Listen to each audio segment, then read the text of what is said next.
Ya, selamat datang kembali di tutorial penggunaan DIS 2. Kali ini topiknya berkaitan dengan penggunaan peta atau di dalam DIS 2 namanya fungsi maps ya. Tetapi sebelum kita menggunakan fungsi maps itu ada beberapa hal yang harus kita siapkan ya, terutama data petanya. Nah, apa yang nanti akan kita pelajari pada hari ini adalah satu berkaitan dengan bagaimana representasi peta ya pada data kesehatan. Kemudian yang kedua adalah bagaimana kita nanti akan menggunakan peta atau mengolah peta dulu menggunakan aplikasi yang berbeda, baru kemudian bisa kita pakai di dalam aplikasi DIS 2. Dan kemudian yang ketiga adalah menggunakan fungsi dari modul Maps ya di dalam DIS 2 untuk memvisualisasikan peta data dalam bentuk spasial ya, bisa itu dalam bentuk batas wilayah ya, peta tematik atau titik koordinat dari suatu uh, kejadian ya, kejadian atau public health events. Nah, kemudian apa manfaat dari peta? Nah, sebenarnya peta sendiri satu gambaran visualisasi yang komprehensif ya. Walaupun ada keterbatasan, peta itu barangkali hanya maksimal satu atau dua data ya yang bisa ditampilkan di sana. Contoh umpamanya saya ingin menampilkan titik dari fasilitas kesehatan, lalu kemudian lihat cakupan dari pelayanan kesehatan tertentu, umpamanya pelayanan gizi. Apakah fasilitas kesehatan tersebut bisa mengcover wilayah setempat atau tidak? Gitu. Nah, ini bisa ditampilkan dalam peta secara singkat, tetapi tentu perlu dilihat atau dibandingkan dengan sumber data atau visualisasi data yang lain supaya ini bisa saling mendukung satu sama lainnya. Kalau di dalam epidemiologi ya, umpamanya pada saat kasus COVID ya, itu penting sekali untuk melihat eh, apa ya keterhubungan antar satu kasus dan kasus yang lain. Apalagi kalau itu ditampilkan dalam titik koordinat ya. Setiap satu kasus itu ada titik koordinatnya, lalu kita bisa melihat apakah di kasus-kasus itu ada clustering atau tidak di satu wilayah. Ini juga yang dulu pernah dilakukan oleh John Snow. Sudah lama sekali dia menitiki ya lokasi-lokasi pasien yang meninggal akibat kolera, lalu kemudian kelihatan bahwa itu berkumpul di satu tempat.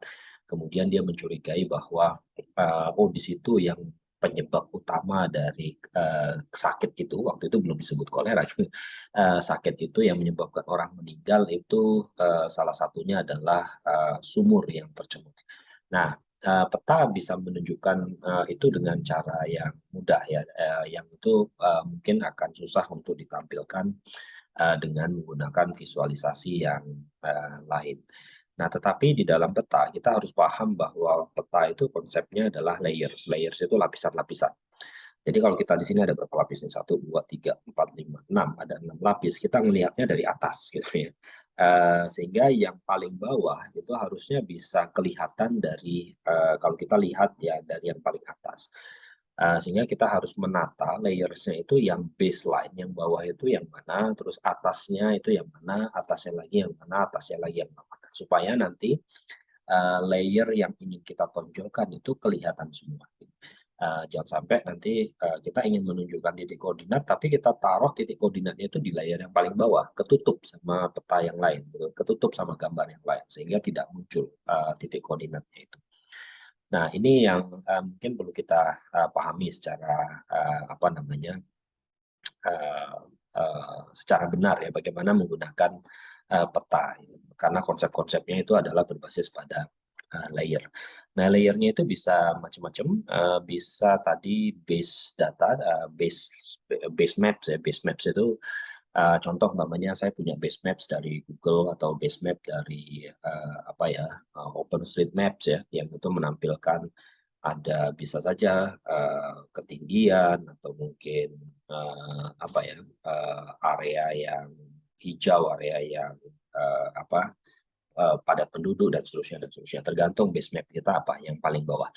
Lalu kemudian atasnya kita bisa saja boundaries, umpamanya boundaries itu batas wilayah ya, bisa batas wilayah desa, batas wilayah kecamatan, batas wilayah kabupaten, atau wilayah kerjanya puskesmas kalau kita olah sedemikian rupa, atau yang lain-lain. Lalu kemudian yang berikutnya adalah bisa saja setelah itu adalah datanya.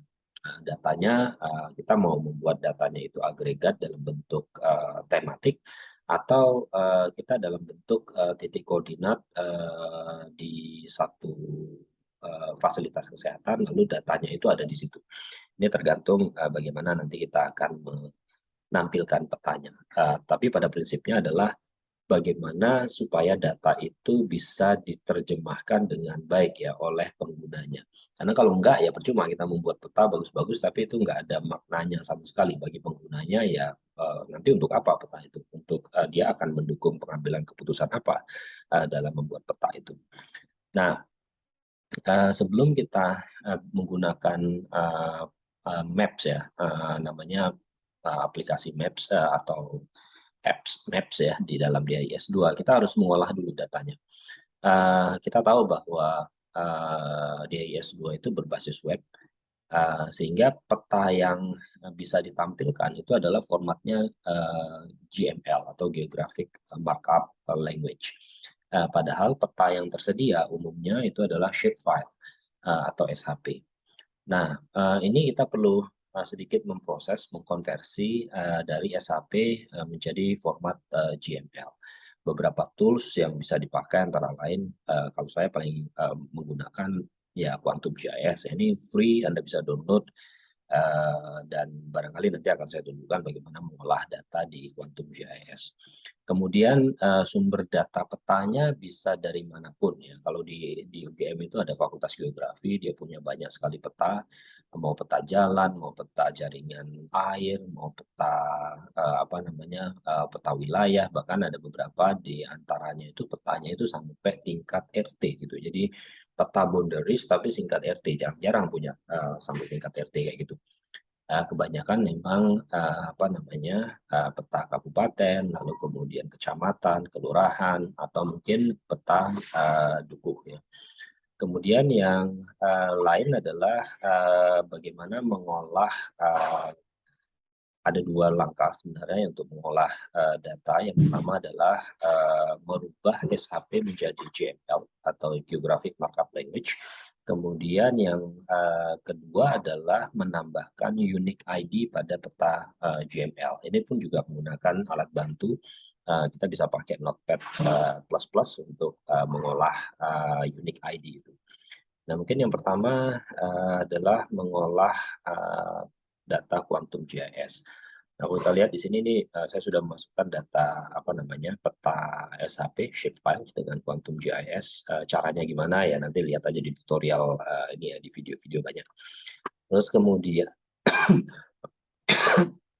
yang harus saya lakukan adalah ini formatnya masih shapefile yang petanya batas wilayah dari kabupaten yang ada di DIY. Ada 5 kabupaten kota, ini yang tengah ini kota, ini Sleman, kemudian sini Kulon Progo, Bantul, kemudian yang terakhir adalah Gunung Kidul. Nah, di sini ada fungsi layer, lalu kemudian ada fungsi save as, lalu kemudian nanti akan muncul format ini ya. Jadi ada pop-up ini. Kita pilih saja nanti yang formatnya adalah Geographic Markup Language (GML). Nah, setelah itu kita simpan. Simpannya terserah di mana. Kalau saya sudah membuatnya di sini ya, namanya peta _cap_DIY. Ini juga sudah terbuat. Ini juga kalau lihat ini type-nya sudah GML file. Lalu tinggal save. Semudah itu. Lalu kemudian dia nanti akan merender sendiri. Oh ya, satu lagi saya lupa bahwa ini yang dipilih adalah sebentar saya ulangi save as.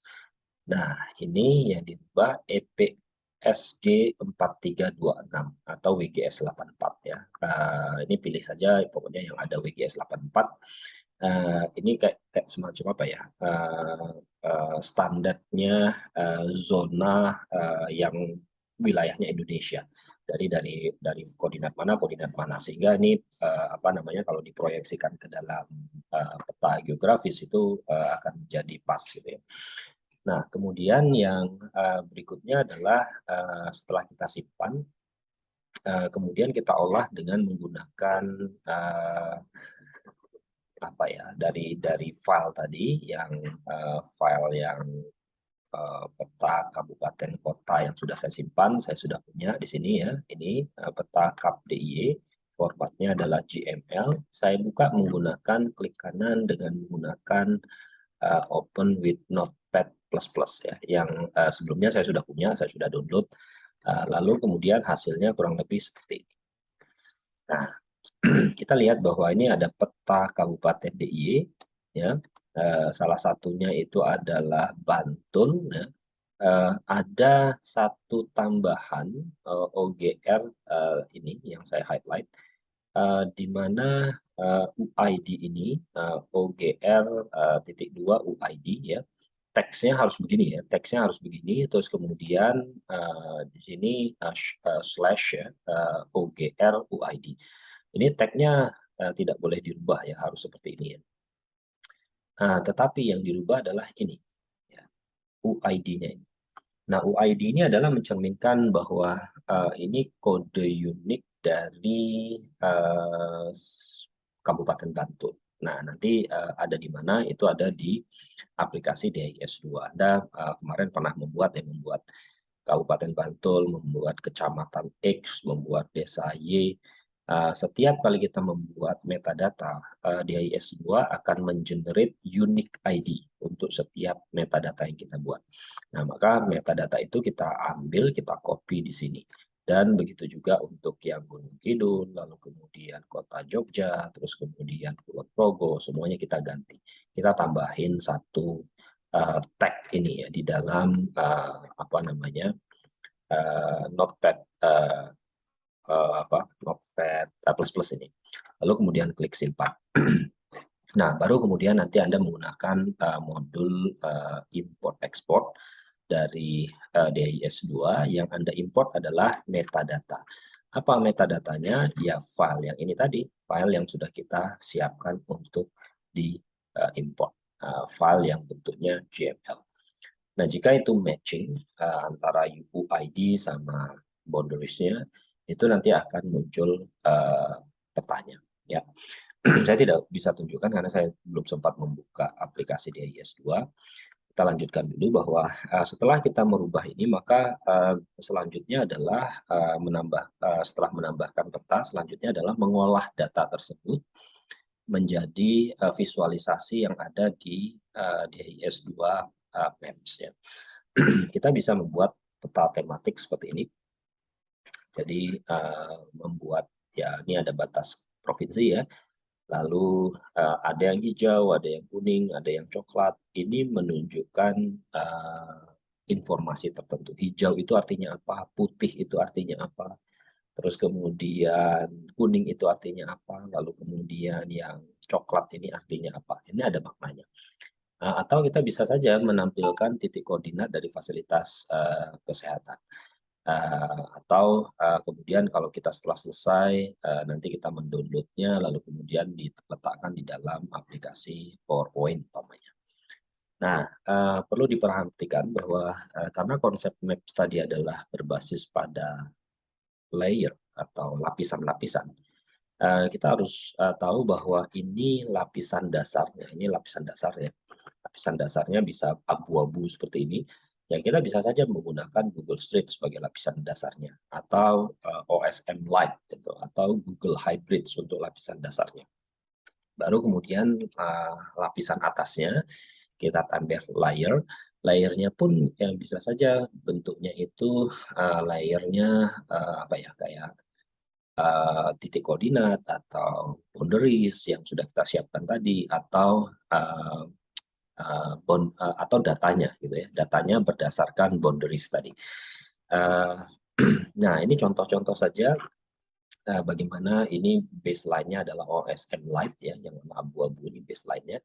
Lalu kemudian ini ada warna-warna tertentu cakupan DPT atau HIB pada pelayanan imunisasi. Hijau itu artinya 90 sampai 100%, terus kemudian 80 sampai 90% itu kuning, dan di bawah itu adalah coklat ataupun merah. Putih itu artinya tidak ada data gitu. Jadi ini ada kita sebut sebagai legenda. Ini ada title-nya WHO IP02, terus kemudian display-nya kurang lebih seperti ini ya, yang dia menampilkan peta tematik ya.